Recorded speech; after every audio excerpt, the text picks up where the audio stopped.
Hello, welcome back to another breaking news update. My name is Jimmy Boyd, and you were watching Boyd News. I want to thank you so much for tuning in today. I'm back with some more updates coming out from the Russia and Ukraine war. We have a ton of updates to share with you here today. Lots and lots of big developments happening over the last 24 hours. So I want to go ahead and start jumping into the news. We're going to talk about the Kursk region. We will talk about Belarus. I have some updates on the Eastern Front inside of Ukraine as well. So lots and lots of big things to talk about here today, but just before we get into the news, I want to apologize ahead of time. If it seems like my brain is lagging or I'm having trouble speaking, I'm running on very little sleep today, so I apologize, guys.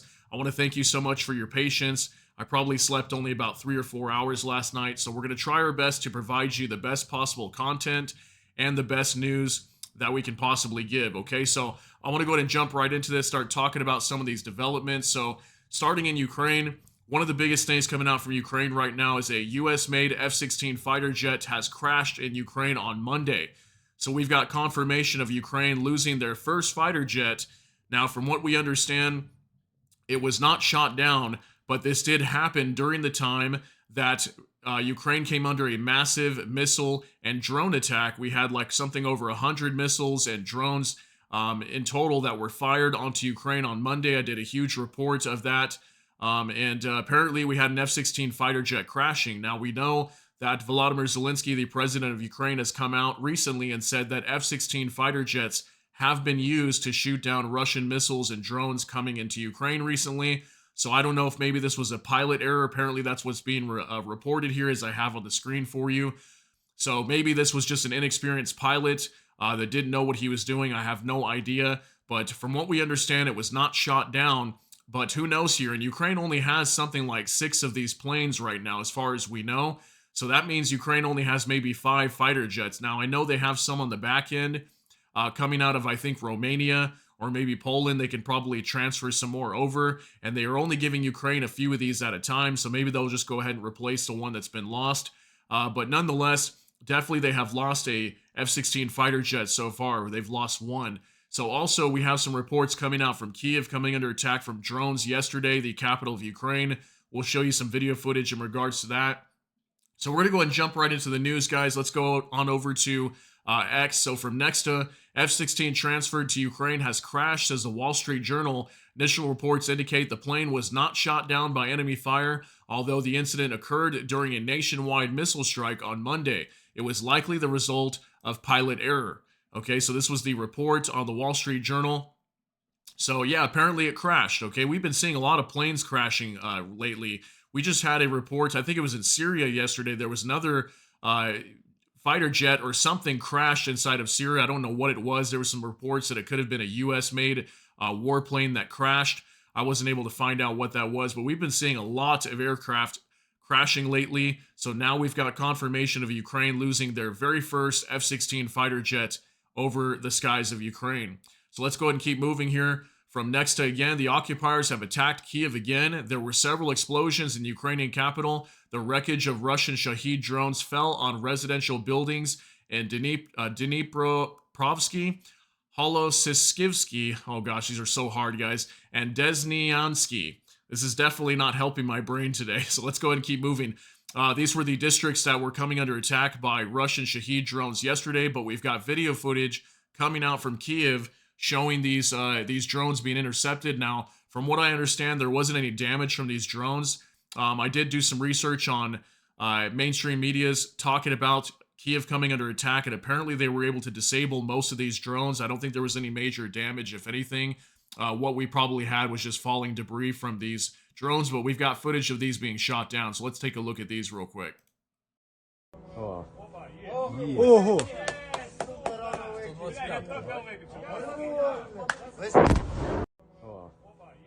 Ого. Okay, so this video clearly shows a drone being destroyed by probably an air defense missile, but look at that. It went right through it, and the missile continued on flying up here. Isn't that crazy to see that? And it's kind of spiraling towards the end. But direct hit from that missile. Now, I don't know if this was an F-16 missile that flew and struck this thing or what it was. It looks like an air defense missile that was fired from the ground based on the fact that it looks like it's flying upwards into the sky.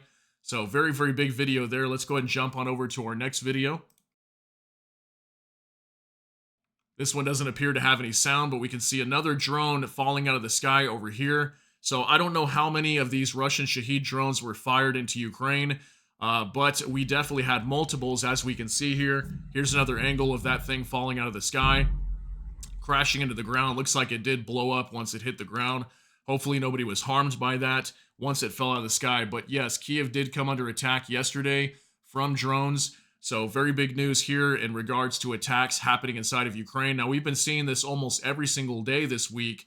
If you guys notice, especially Kyiv coming under attack almost every single day.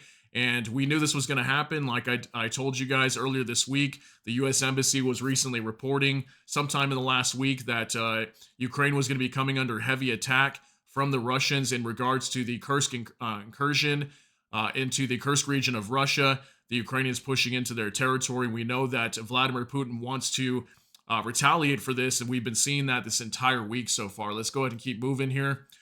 Excuse me. Also from Nexta, Ukraine can use Dutch F-16 fighter jets without territorial restrictions. This was stated by the commander of the Dutch Armed Forces, Onno Eichelscheim. He added that his American colleagues partially agree with this assessment. They have various restrictions on other weapon systems they have provided, but we agree that it is necessary to guarantee Ukraine's victory in the war. The Netherlands has promised to provide Ukraine with 24 F-16 fighter jets. Eichelscheim did not specify how many of them are already in Ukraine. Okay, so we don't know how many F-16 fighter jets obviously are in Ukraine. We're being told 6, but there could be a lot more over there. Who knows?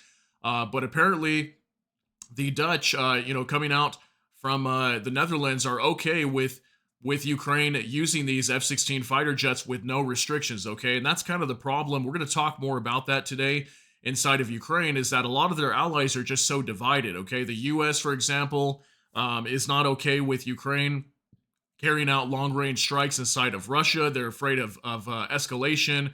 But then we have some other countries, for example, like the Netherlands. I know the UK has been coming out and saying that recently too.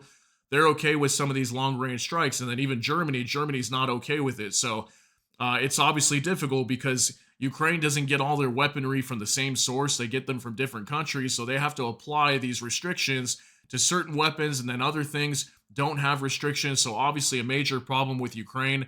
And we've been talking so much about this recently. And Volodymyr Zelensky is really trying to push for lifting all restrictions on any weapons being given to Ukraine. Okay, so let's go and keep moving to our next topic here.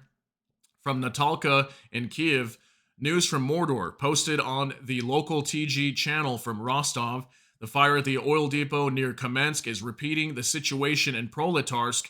There is not enough foam. The fire cannot be stopped. It will be ablaze until all the tanks burn out. The municipality has introduced a high alert regime. Okay, so this is the oil depot in Kamensk. Okay, we talked about this is in the Rostov region. This is the second oil depot coming under attack in the Rostov region over the last week and a half. And the Proletarsk oil depot is the one that we discussed recently. If you've been following this channel, we talked a lot about this over the course of 8 or 10 days of this same oil depot that was burning for literally more than 10 days in Proletarsk in the region of Rostov inside of Russia. Okay, now this Kamensk oil depot just got struck the other day, and it's been burning for about 2, maybe going on 3 days now, and the fire has spread. Last time I reported to you guys yesterday that this oil depot was struck, it was only reported that 2 oil tanks were on fire, but we're going to be able to clearly see here that there's probably 4, maybe 6 or more oil tanks that are burning. So go ahead and take a look at this.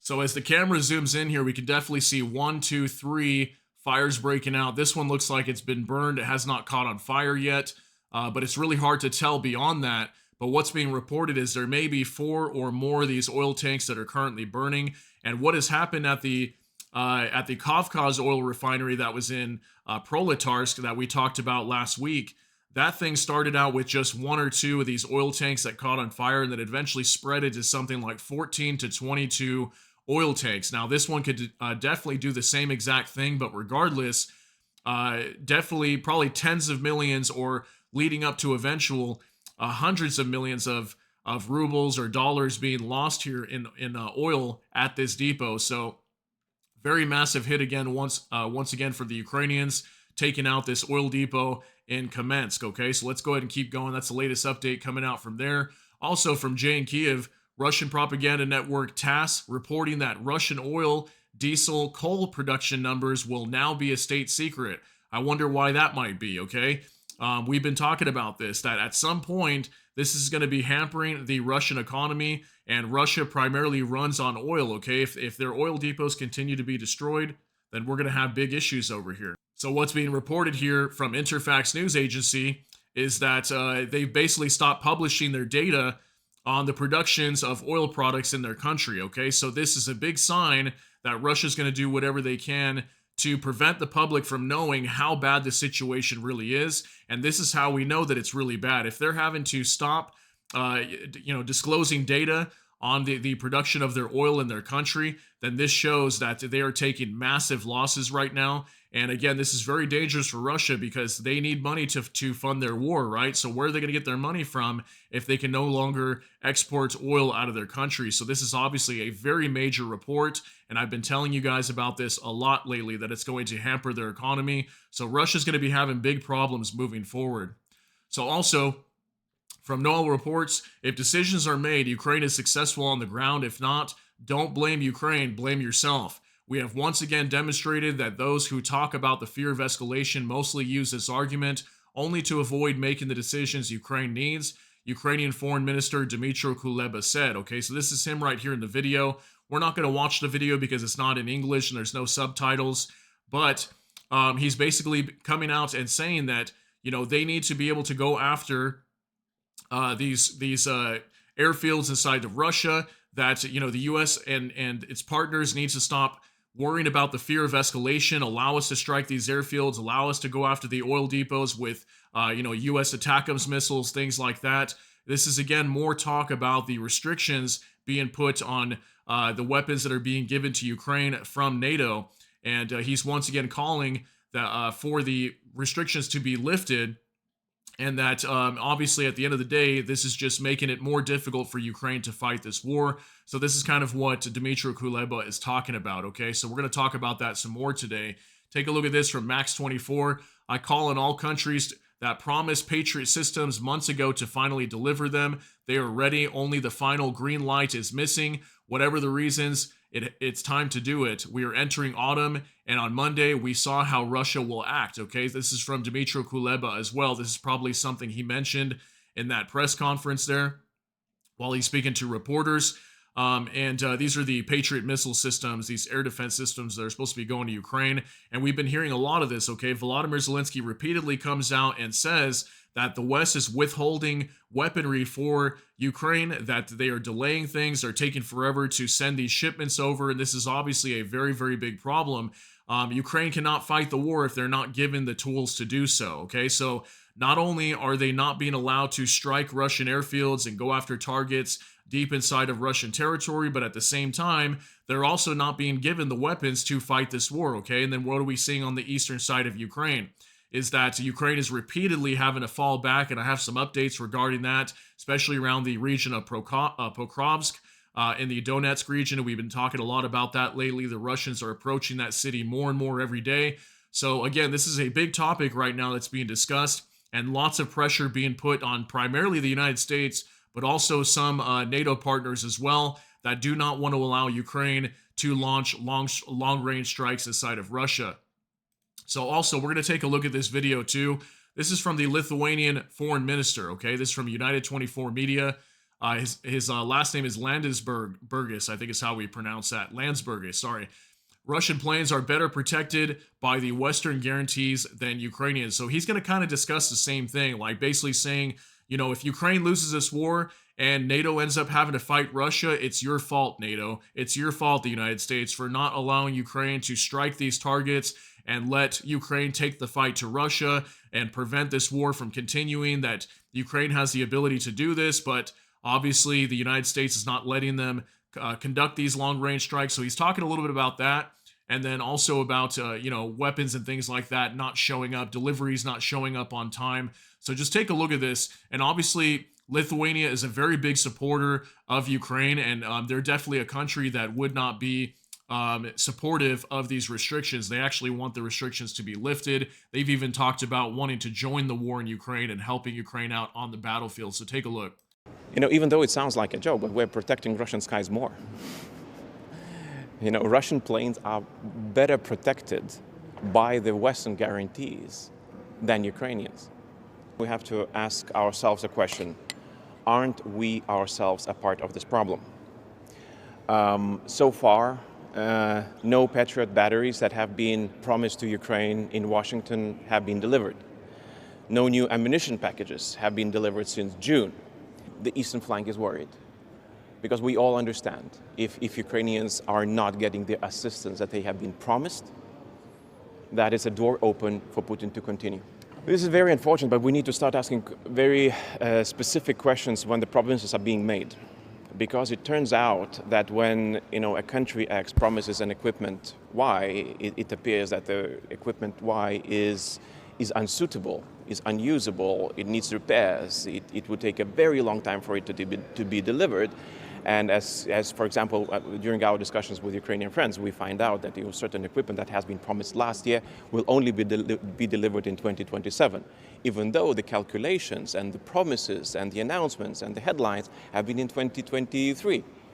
And as you know, Putin has reliable friends. North Koreans, Iranians are able to resupply Russia with what they promised. So there's this difference. In some cases, we are creating a narrative, a good story to tell our citizens. That we are fighters for what's good.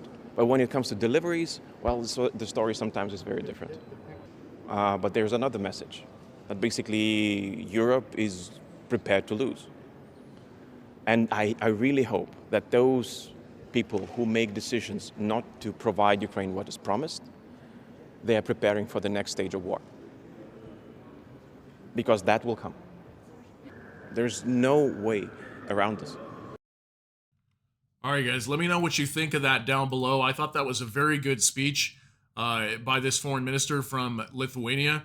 And, he's talking about multiple things here. He's talking about the fact that, the U.S. may be, and its NATO partners may be very, good backers of Ukraine. But when it comes to deliveries and their promises, they're not living up to that. He said there that all the way from June, there hasn't been weapons or, Patriot missile systems, anything like that, ammunition packages going to Ukraine since June. Okay, so that's a very, very big problem. And we continue to see this. Okay, this whole war with Ukraine has been fought this way. There's been lots and lots of gaps, delays, things like that.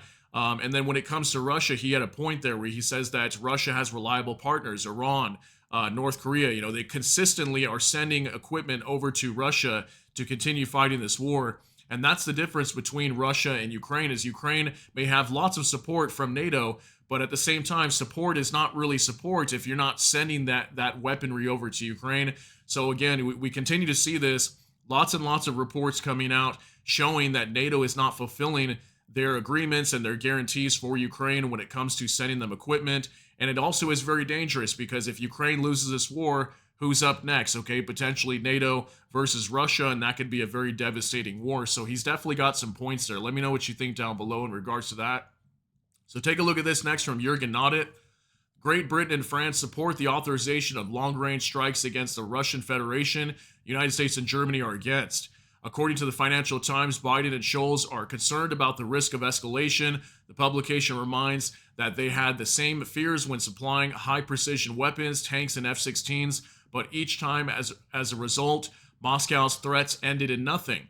London has been proving to Washington for several months that Ukraine should be given this permission and sent a request to Washington and Paris earlier this summer. However, Downing Street recognizes that such a contentious issue requires consensus among Western allies and that they should act in concert. If you wait for Scholz and Biden, you will be waiting for months, okay? And this report from the Financial Times says why Ukraine's allies are divided over deep strikes into Russia. So again, some NATO allies are okay with it, and then some are not, especially the United States. And the United States is obviously number one, okay? Whatever the U.S. says, for the most part, goes. And if the U.S. says that Ukraine cannot strike inside of Russian territory, even if it's some of these maybe NATO weapons, then it's most likely not going to happen, right? So obviously, again, a very big problem for Ukraine. And we know Volodymyr Zelensky is definitely pushing for this right now to try to get all the NATO partners on the same page. I'm going to do a separate video later letting you guys know about a NATO council that was held with Ukraine yesterday. Jens Stoltenberg, the Secretary General of NATO, announced that they would be holding a council meeting at the request of Volodymyr Zelensky. So that's most likely in regards to these long-range strikes. So we'll do a separate video and talk about that later. I'll bring you an update coming out from him. So again, very big problem for Ukraine, okay? And take a look at this again from Jürgen Noddet. 245 military facilities on the Russian Federation could be hit by the armed forces if the USA lifted restrictions on ATACMS, says the Institute for the Study of War. By the way, Britain and France already support long-range attacks on the Russian Federation, which we just discussed right here. But take a look at this map at all these facilities that could be targets of U.S.-made ATACMS. If just the ATACMS alone were to be, lift these restrictions on them, look at all these targets they could be going after. And we know that Volodymyr Zelensky was going to be providing, I think it was Joe Biden, a list of targets. I don't know if some of these will probably be on that target list, but he was going to be listing a bunch of targets inside of Russia that they could be going after if this restriction was lifted on these weapons. So we're going to be seeing this at some point, guys. I'm telling you, it will come eventually as this war progresses, especially if something major happens in Ukraine and then it sparks major controversy. They're like, oh, some devastating event happened. Ukraine got hit really hard. This happened. Lots of people unfortunately lost their lives, whatever. Something major happens in Ukraine. That's where we might see this pivot. But I think sooner than later, it's going to happen, okay? It's going to come. Eventually, Ukraine will be able to strike inside of Russian territory, or deep strikes, that is. So Max 24 up next. The new Ukrainian ballistic missile has a range of 600 to 700 kilometers. So this is from Mikhailo Podolyak. I think it's how you pronounce his last name. He's a Ukrainian politician that mentioned this, that the new Ukrainian ballistic missile that's been tested in the last couple of days that I reported to you guys has a range of 600 to 700 kilometers, which could reach Moscow, okay, the capital of Russia. So we've been talking a lot about that as well. I let you guys know that even Volodymyr Zelensky was saying that there might come a time where they might start using these to strike Moscow to put pressure on Vladimir Putin to end this war, that they would wipe out Moscow or wipe out major cities inside of Russia. And again, this all comes down to the restrictions, but we know that Ukraine is working on their own long-range weapons right now, and either way, whether the United States allows long-range strikes in Russia or not, Ukraine is already developing their own weaponry to be able to do that, okay? We've been discussing that a lot over the last few days. So now I've got a video from next to coming out. A Ukrainian Mi-24B pilot shoots down an enemy Shahed drone. I thought this was a pretty cool video to see, so go ahead and take a look at this.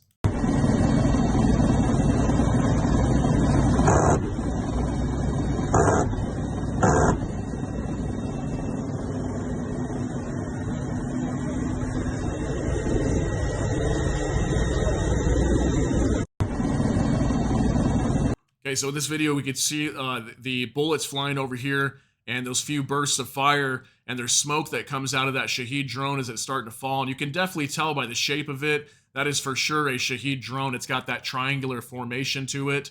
So pretty crazy video to see that. I mean, Ukraine's been doing the best they can to shoot down all these Russian missiles and drones coming into their country. Now we finally got some footage of a Ukrainian pilot shooting it down over Ukrainian territory. So also now we're going to talk about this Russian soldier for a moment. Anton Gerashenko reports, half of our elite regiment have died in Vovchansk, which is up in the Kharkiv region, and now we've been redeployed to Kursk. Why the F do we get 34,000 rubles if we're special military operation participants? Who's going to take care of our families? Why are our families abandoned? A Russian serviceman of the 30th Governor's Regiment with the call sign Kupol considers it extremely unfair that in Ukraine a Russian soldier died for 200,000 rubles a month, while in his native Kursk region he has to die for only some measly 34,000 rubles. Kupol does not understand what is going on and demands that this mess be sorted out immediately. So what he's basically talking about is he's complaining, saying, how come the Russian soldiers fighting inside of Ukraine, let's say in the Donetsk region or the Donbas, Zaporizhia, something like that, are getting paid 200,000 rubles a month, which would support their families. But yet, if they're told to go fight in the Kursk region, which is an actual Russian territory where an incursion is happening into their own country, they're only being paid 34,000 rubles. Okay, so what does that tell you right there? To me, what that tells me is that Vladimir Putin is much more concerned about holding on to Ukrainian territory than he is pushing back the Ukrainians inside of the Kursk region, that they're basically sacrificing the Kursk region to continue holding on to the prized possession, which is the eastern side of Ukraine. So take a look at this video. It's 2 minutes long, and just pay attention to what he has to say. В Балашихе мне сказали, что мы подписываем контракт на СВО. Не просто как контрактники, которые сидят в Москве и каждый вечер могут вернуться к своей семье, попить кофе, посидеть на диване. А мы СВО. Мы живем в грязи, в болоте. Иногда не доедаем, не досыпаем, потому что работаем работу.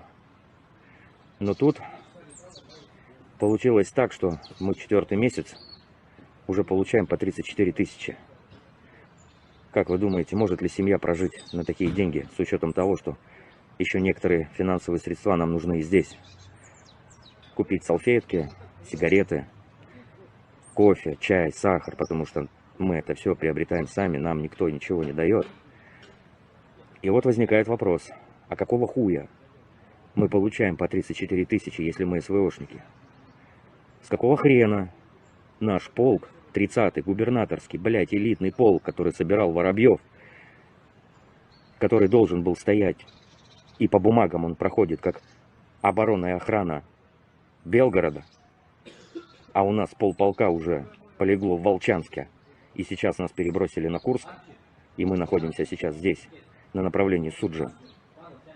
Но по бумагам мы в боевуху не заведены. По бумагам мы просто охраняем Белгородскую область. Так вот, возникает вопрос, кто когда в этом всем бардаке разберется. Я не понимаю, что происходит. Мы будем работать до конца. Мы работали, работаем и будем работать. Будем защищать покой ваших семей. Ну а кто позаботится о наших семьях? Почему наши семьи брошены? Как им жить? Как выжить на это все? Я хочу, чтобы разобрались во всех этих вопросах и получить хоть какой-то ответ. Нам не нужны обещания. Мы разберемся. Нам нужны результаты. Мы работаем, и у нас есть результаты. А где ваши результаты? All right, guys, isn't that absolutely insane? I mean, I can't believe that, for example, if you were to fight in the eastern side of Ukraine, you'll get 200,000 rubles a month. But if you go fight to protect your own nation from an incursion happening into your country, you get paid 34,000. So obviously, think about this too. Like for the Russian soldiers that are fighting over here, whether it be in Ukraine or in the Kursk region, they have to leave their families. They may have a wife and kids and things like that they have to support, right? And if 34,000 rubles is not enough, and they're being forced to go over here and fight in a war, what are you supposed to do? Your families have to be taken care of as well. So I thought that was just absolutely crazy. I like to show you guys both sides of the war, not just the Ukrainian side, but what the Russians have to deal with as well. Because at the end of the day, they're still human beings, and maybe many of them don't want to be a part of it, but maybe they feel the need to have to be a part of it at the same time for maybe the money. Maybe they feel desperate and the money is enough to them. You know what I mean? So I thought I'd show that to you guys as well. So take a look at this from Max24. Russia's placed Panzer S-1 air defense system right on the Kerch Bridge. So this is the Kerch Bridge down near Crimea, and we know that this Kerch Bridge could come under attack at any time. Maybe at some point it'll be destroyed. We'll have to see what happens, but the Russians are definitely trying very, very hard to defend this thing. We know they've built barricades and barriers on the base of the bridge as well to protect it from naval drone attacks. And they apparently are starting to even put these Panzer S-1 air defense systems right on top of the bridge to protect them if they come under attack. Okay, so this shows desperation to protect this bridge at all costs, as this is one of the only avenues anymore for Russia to bring supplies into Crimea. Okay, we've talked a lot about the port of Kavkaz coming under attack, these ferries being blown up, and that was one of their primary ways of transferring natural gas and fuel over to Crimea. Now they can no longer do that. So they're putting all their bets here on this bridge now. And it's going to be big problems if this bridge ends up being destroyed. So also, from next to breaking, former Deputy Defense Minister Pavel Popov has been detained in Russia for fraud on a particularly large scale. Former Deputy Defense Minister Pavel Popov has been detained. The Army general was dismissed from his post 2 months ago. He worked as Deputy Defense Minister for 11 years and supervised a system of Russian defense control centers. The case against him is related to the activities of Patriot Park, investigators said. He is accused of fraud in the construction and maintenance of the park. Popov worked with Shoigu for a long time. Since 1996, he worked in senior positions in the Russian Emergencies Ministry, From 2008 to 2013, he was deputy head of the Emergencies Ministry. Okay, so we're continuing to see a major purge in the Russian Defense Ministry, okay? We've seen lots and lots of people get moved around, lots of top officials being arrested for fraud and defrauding the Kremlin and taking bribes, money, financial issues, all kinds of different things happening. And we're continuing to see this pretty much for how many months now? Probably 3 months now. This has been going on. Major purge happening within the Russian Defense Ministry and the Kremlin. So big news coming out from there. Also, now we're going to talk about Ukraine's emergency power cuts. Okay, so for Bliskovka, emergency power cuts were introduced in a number of regions, says the Ukrainian energy company Ukrenergo. It is about Kyiv, Cherkasy, Chernihiv, Zhytomyr, Dnipropetrovsk, Kirovohrad, Zaporizhia, Kharkiv, Sumy, Poltava, and Donetsk regions. Okay, so what are we seeing now? After all these strikes on, I think it was on Monday, when Ukraine came under attack, the Kyiv nuclear power plant was struck. We had a major electrical substation down in the Odessa region that got struck. Ukraine, their entire energy infrastructure is crumbling, okay? And they're continuing to see power cuts happening all over their region. They're having blackouts many times. So we're going to talk about that some more today. I've got several posts to go over. Also from Bliskovka, during the recent massive shelling, Russia disrupted the operation of 2 Ukrainian nuclear power plants, as the IAEA. It is about power units number 1, number 3, and number 4 of the Rivne nuclear power plant, as well as power unit number 3 of the South Ukrainian nuclear power plant. Russian attacks pose a significant risk to the stable operation of nuclear facilities in Ukraine and the safety of millions of people, says the note of the Ukrainian mission to the IAEA. So this was a letter that was sent to the IAEA, and obviously, like I said, big problem. Okay, their nuclear power plants are coming under attack. Their electrical substations are being destroyed. They're definitely having a energy crisis in their country. And as we get closer to the winter time, I definitely think that Ukraine is going to see the effects of this. I don't know how they're going to deal with this. They're going to try their best to get these power stations repaired and their nuclear power plants if they ever are attacked as well. But at the end of the day, big problems, okay? So we're not going to read this, but you guys can go ahead and pause the screen if you want to read it for yourself. So let's go ahead and keep moving here. Also, from Anton Gerashenko, it is clear that Russia wants to destroy completely the electricity system of Ukraine in order to put Ukraine in the dark and cold for the next winter. The weaponry that we are providing to Ukraine has to have full use, and the restrictions have to be lifted in order for Ukrainians to be able to target the places from where Russia is bombing them. Otherwise, the weaponry is useless, says High Representative of the European Union for Foreign Affairs and Security Policy Josep Borrell. On the eve of informal meeting of EU foreign ministers, Borrell also called on European countries to provide more military aid to Ukraine and expressed concern over reports of possible cuts in German aid. He also noted that more than 6 billion euros of military aid to Ukraine have been frozen due to Hungary's veto, but promised to find ways to work around Budapest's opposition. So we're not going to watch this video. It's almost 4 minutes long, and this video is getting very long already. I don't want to hold you guys here forever because we got multiple updates to go over. But once again, talking about Ukraine's electricity system being destroyed, and this gentleman here was stating that Russia's trying to put them in the dark. And obviously, this next winter, as I said, is going to be very devastating for Ukraine. And hopefully, we don't have a humanitarian crisis happen inside of Ukraine due to their energy crisis that's going on.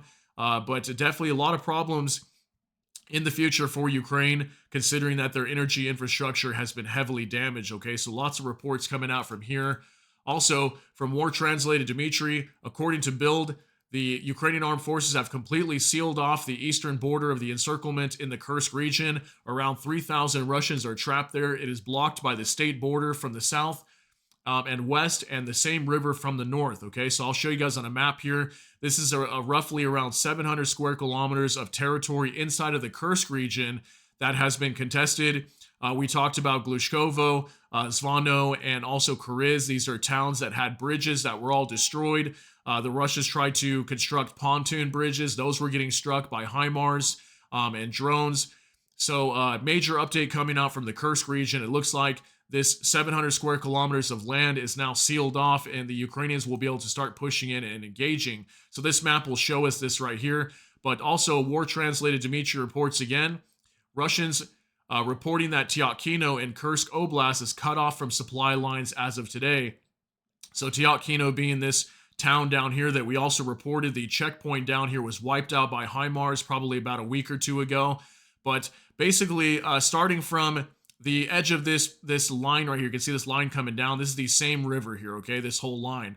And starting about right here, if you were to go down from like this corner up to this corner here, pretty much this entire section here is what we're talking about, okay? We got Glushkovo, and then we also have Zvano, which would be right about here, and then also Kuriz over here. This is where those bridges have been destroyed, and now basically this entire region is cut off, okay? The Russians can't have to go through this river over here on the northern side. They cannot go around the river this way because the Ukrainians have pushed over to the river and effectively sealed this area off. So now the Ukrainians can push in this direction and try to engage with the 3,000 potential Russian soldiers that are here. And we're going to have a major firefight in this area.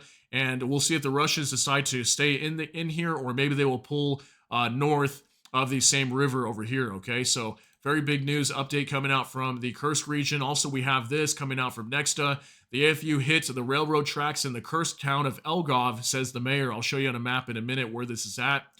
According to the mayor, 4 arrivals were recorded in the city. 2 residential houses in the railroad tracks of the Lgov Kievsky station were damaged. There was also a fire in the warehouse of one of the city's factories. None of the residents were injured. So we have a picture here that shows it was damaged. I don't know if it was from a drone or what happened here, but it was definitely struck this railroad. And we know that in this region of Lgov, let me show you over here on a map. We'll go ahead and go full screen for a minute. Let's zoom in over here to the Kursk region. So Sudza and everything down here, this is where a majority of the fighting is taking place. And if you notice, this is one of the only major highways that runs west and east in the Kursk region where majority of the fighting is taking place right now. And Lgov is right here. So this entire highway is constantly bombarded with Ukrainian drones, Ukrainian FPV drones, trying to take out Russian columns. And then again, in the Lgov, or the city of Lgov, that's where this railroad was struck, okay? So what is Ukraine trying to do? They're trying to cut off all supplies to this area, and this is a major transit lane for the Russians to use, as it's really the only highway here that the Russians can use to transport their equipment. So that's exactly why Ukraine struck this railroad and also striking the town of Lgov. And Lgov has been a town that's been under heavy attack recently. And then we also have Kerchatov over here where that nuclear power plant is, okay? So the Ukrainians are getting closer and closer to taking larger parts of this region inside of Kursk as well. So let's go ahead and keep moving. Also from War Translated Dmitry, Russians are noticing that the rather suspiciously fast retreat of the Ukrainian armed forces from the Donbas, and think that something is up with that, given the availability of at least some reserves for the Ukrainians that are not being deployed. You can read some of their thoughts down below. So we'll go over these two here, that apparently the Russians they're kind of confused as they see the Ukrainians pulling back very quickly in the Donetsk and Donbas region, that the Ukrainians are basically not putting up a fight sometimes. They just kind of flee, and they think that it's very suspicious that Ukraine is doing that. They think there could be a greater plan for this, because why would Ukraine just continuously flee and not hold their ground? Now, it could be due to lack of ammunition or supplies, or maybe they're just being overpowered. We have seen Ukraine do this a lot on the eastern side of Ukraine, but let's read this real quick. The moment reports came in that Russian armed forces had reached Selidovo, there was already news that the assault troops had advanced several streets and were pushing forward, with the enemy nearly fleeing towards the Dnieper. Could this really be the long-awaited collapse of the front? I'd like to believe so, but experience that tells me that not to get my hopes up. Something feels off here, and I'm not the only one who thinks so. Evgeny Norin says, I may not be the best military analyst, but there are a few things that I want to discuss. Here's the situation at the front. Our forces are pressing hard on Selidovo and Pokrovsk, and in some areas the enemy is already abandoning their positions. The line is starting to crack. Yet we know that the Ukrainian armed forces still have several reasonably intact and well-equipped units in reserve, about 5 brigades. If they don't commit to these reserves to the battle near Pokrovsk, it could mean two things. A, they plan to deploy them elsewhere, and B, they aim to achieve some kind of decisive impact before the front in Donbas completely collapses. Let's not forget they haven't used their aviation yet, including F-16s. So it looks like they haven't even been using their F-16s in the Eastern Front yet.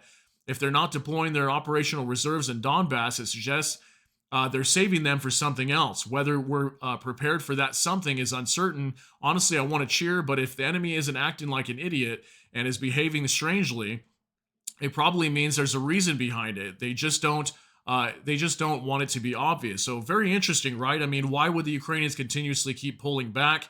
The only thing that I can think of is maybe they just can't hold their ground and they're trying to save as many troops as they can instead of just, giving them up and letting them be defeated in these areas.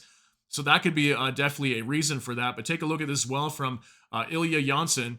It's unsettling how easily the Ukrainians are retreating in Donbas, even loudly admitting their setbacks and claiming that the focus on Kursk was just a distraction from other areas. In the areas where we're currently advancing successfully, the Ukrainians are practically handing over key towns to us and withdrawing their reserves, but it seems that the enemy has accepted military defeat and decided to shift tactics. If I'm correct, their focus won't be on defending their territory, but on delivering increasingly painful blows to us using both military and terrorist methods.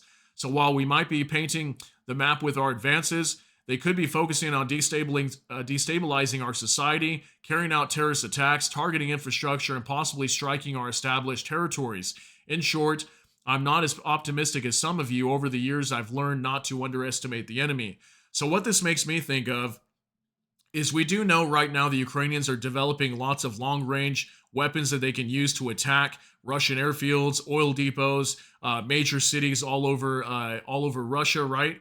And I think this is where this war is going next. I think at some point Ukraine is going to start having to put heavy pressure on Russia, not just on the troops fighting inside of Ukraine and in the Kursk region, but started putting pressure on their population, as that could definitely have some major blowback on Vladimir Putin, as Putin is trying to project as strength for the country, that the country's got this handled, they've got the Kursk region handled, but that could definitely create some destabilization within Russia, and we've been talking about that. That's something they mentioned here, okay? So I thought that was very good information coming out from the Russians on the Eastern Front. So also, we're going to talk about Belarus now, real quick before we get you guys out of here. I understand it's a longer video, so thank you so much for your patience. Vicegrad24 breaking.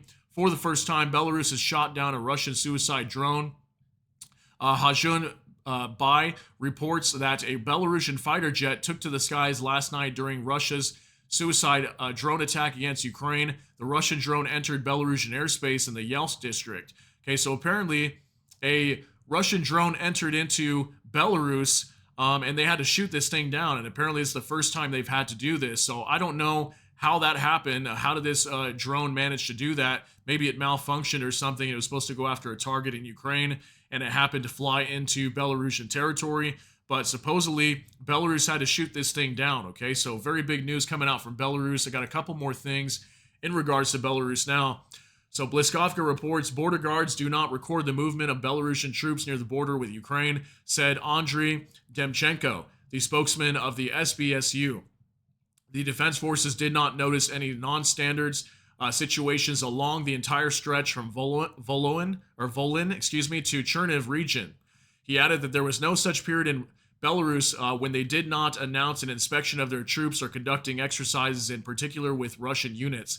So I reported to you guys a few days ago that Ukraine's Ministry of Foreign Affairs was saying they finally saw buildup of Belarusian troops near the border. Now, the border guards are saying they're not saying anything. So what's going on here? I really don't understand this situation over here, but Belarus has not completely denied the fact that they don't have troops on their border. They actually came out a few days ago and said that they have not received a formal letter from the Ukrainian government telling them to withdraw, that they're not going to withdraw because they have not received a formal letter telling them to, or they won't even respond to it, basically, right? So I don't know what's going on over here. Definitely some big question marks floating around when it comes to Belarus. I don't know what they're up to, what they're doing, and whether even Ukraine, maybe Ukraine's not telling the full truth. I have no idea here.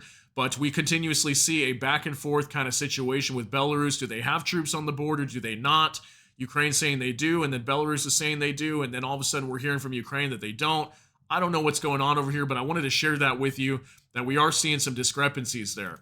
Okay, and also finally, one last report from Nexta. Lukashenko says he will not send troops to Ukraine. There were no orders to go to war outside Belarus, and there won't be any. We will only go to war when they come to us with bad intentions, said the dictator, commenting on the crisis on the Belarusian-Ukrainian border. Earlier, the Ministry of Foreign Affairs of Ukraine said that the Lukashenko had pulled troops and mercenaries of PMC Wagner to the border with Ukraine, which is what we just talked about. Dictator was urged not to make tragic mistakes for his own country under pressure from Moscow and to withdraw troops from the border at a distance exceeding the range of existing fire systems in Belarus. So that's what I was just telling you guys, that Ukraine was calling on them to withdraw their troops recently. Belarus came out and said, we haven't received any formal order to do so from Ukraine. And last we know, there are troops on the border there. Belarusian troops have been deployed along with tons of tanks, heavy weaponry, air defense systems, rocket launching systems, all kinds of different things. And, if Belarus is moving all that stuff to the border, there's a possibility it's not just for defense of their country, that it could be for an offensive move, and we've been discussing that as well, that Belarus could potentially be joining the war, invading Ukraine. We even talked about, could Belarus turn their back on Russia and fight on behalf of Ukraine? We did a whole report on that. I think it was just yesterday. So lots and lots of huge news coming out, guys. I have no idea what Belarus is going to do, but it definitely seems very strange what's happening over there.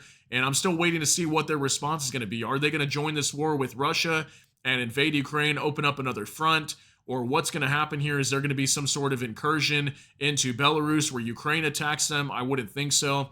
But who knows, guys? I hope you got something out of this update today. Again, I understand it was a longer update, but tons and tons of news coming out. I hope you guys did enjoy this news. If you did, please smash that like button. Also, if you enjoy my content, please consider subscribing down below. Hit the notification bell. That way YouTube can notify you. And with that, hope you all have a great day. Everybody take care and God bless, and we'll see you in the next one.